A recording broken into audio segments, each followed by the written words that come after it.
রাজনীতি শুধু ক্ষমতার খেলা নয়, রাজনীতি কখনো কখনো সাহসের পরীক্ষাও।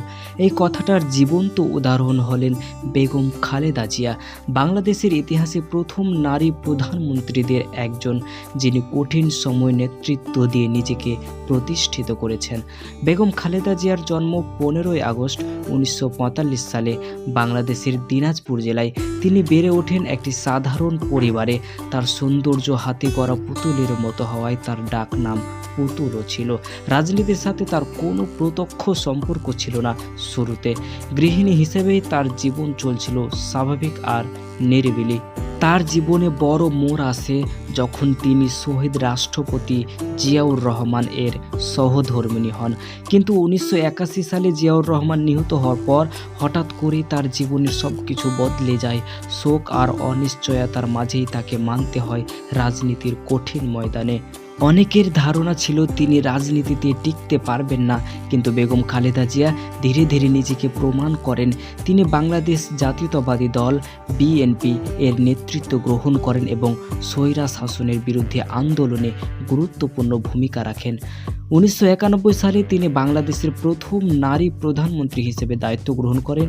এরপর আবারও প্রধানমন্ত্রী হিসেবে দেশ পরিচালনা করেন। তার সময়ে গণতান্ত্রিক প্রক্রিয়া, শিক্ষা ও অবকাঠামো উন্নয়নের নানা উদ্যোগ নেওয়া হয়। তার রাজনৈতিক জীবন বিতর্ক ও চ্যালেঞ্জ ভরা। আন্দোলন, মামলা, কারাবরণ সব কিছুই এসেছে তার পথে, কিন্তু সমর্থকদের কাছে তিনি ছিলেন প্রতিরোধের প্রতীক আর নারীদের জন্য এক সাহসী অনুপ্রেরণা।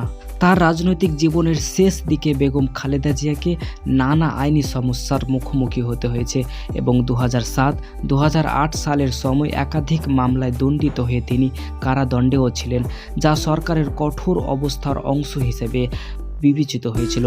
দীর্ঘ অসুস্থতার পর 30 ডিসেম্বর 2025 ঢাকায় চিকিৎসাধীন অবস্থায় তিনি শেষ নিঃশ্বাস ত্যাগ করেন, যার জন্য দেশে 3 দিনের শোক ঘোষণা করা হয়েছে এবং তার স্মৃতির প্রতি গভীর শ্রদ্ধা জানানো হয়েছে। বেগম খালেদা জিয়ার জীবন আমাদের শেখায়, রাজনীতি হোক বা জীবন সংকটের সময় দাঁড়িয়ে থাকার নামে নেতৃত্ব। আপনার পরবর্তী পদক্ষেপ কী তা আমাদের কমেন্টে জানাবেন। ভিডিওটি যদি ভালো লেগে থাকে তাহলে অবশ্যই লাইক করবেন এবং চ্যানেলটি সাবস্ক্রাইব করে আমাদের পাশে থাকুন। ধন্যবাদ সবাইকে।